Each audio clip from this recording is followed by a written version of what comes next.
Hi everybody. I decided to do a quick video because I feel like I can verbalize and maybe explain what I'm trying to say a little bit easier than being extra long-winded when I'm trying to write it out in a paper. I'll probably be long-winded anyway, but I think I can at least make my point a little bit clearer just by speaking. So I'm just going to go down a quick list of questions for this assignment. The first one was, why do we build relationships in our industry?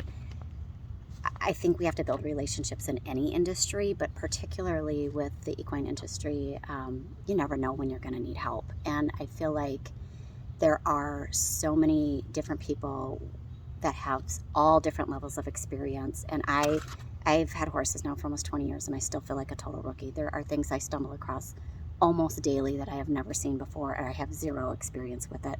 So I think just surrounding ourselves with people of all levels, those that we can teach and those that can teach us, it's incredibly important. I can't stress that enough. I mean, like I said, you just never know when you're going to need help or when you're going to need somebody's knowledge. So to build that, to me, is huge. And do we build these relationships by providing services, being a customer, and helping other people to achieve their goals? All of the above. I recently, in the last couple years, went into equine massage and kinesiology taping, and I have met so many people in the last probably year and a half that I would have never met without doing that. And then just this last year alone, being able to integrate that into the racing world, because I do have my 2-year-old who's about to hit the track here. We've had a delay with some storms that came through, so he wasn't able to qualify just yet. But I have met a bunch of trainers and a bunch of horse owners, and oddly enough, a lot of the horse owners that I've met literally have no hands-on experience or very little hands-on experience with horses. They know about the industry. They can sometimes put a halter on their horse. Sometimes they can't even do that. They're clumsy and don't even have a lot of experience with that. But they know that they want their horses cared for, which is, to me, the most important thing. And I have just had some really, really amazing interactions with, again, these people that really have never handled a horse, but they know the industry because they've either been in it or they've been fascinated and followed it and recently got a horse. Or one lady in particular has 15 race horses, and she got into it about 7 years ago, but had never really handled a horse prior to then.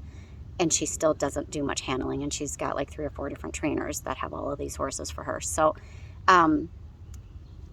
it's interesting because I'm learning a ton about the industry from her, but she's learning horse basics and just handling them, and then about the massage and stuff that I do on her horses. She's learning from me on that piece, but then I'm connecting with her trainers and learning about some of the things they're doing, and then we're connecting with the vet and going back and forth on, what does the vet say about this? Can I work on this thing? And so it's this part of building that community as a whole, and that we're all we're part of a care team. I mean, and I think we have to realize that, and then learn to work together, or be able to work together on every level. So there, I think I kind of just wrapped all those questions up into one explanation. And okay, so next question is, what does this have to do with your work as a current or future riding coach? Well, I'll never be a riding coach because I will freely admit I don't know enough about riding. I know more about ground stuff.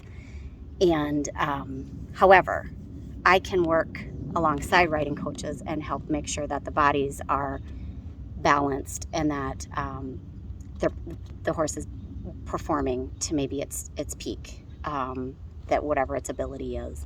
So I feel like that's more of my work, is I should be working alongside the instructors and the trainers, just to make sure that the horse's body is okay. So, and then, is this the same thing that might mean for a student, customer, colleague, riding coach?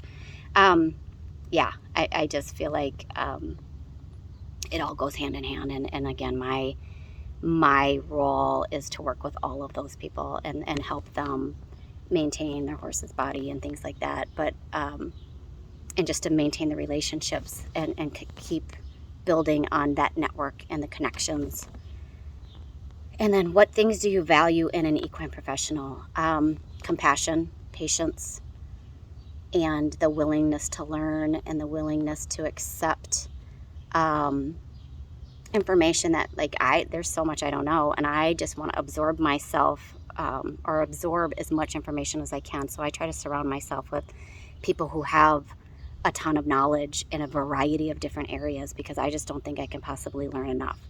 So I want to be around other people that kind of have that same mindset. I just feel like if we can learn from each other, we can support each other in ways that might not always you might not always be able to if you didn't have that same kind of network. So I'm a little over my 5 minutes as usual. I'm always long-winded. So those are my explanations. If you have questions, please ask. Happy to answer. Thanks so much.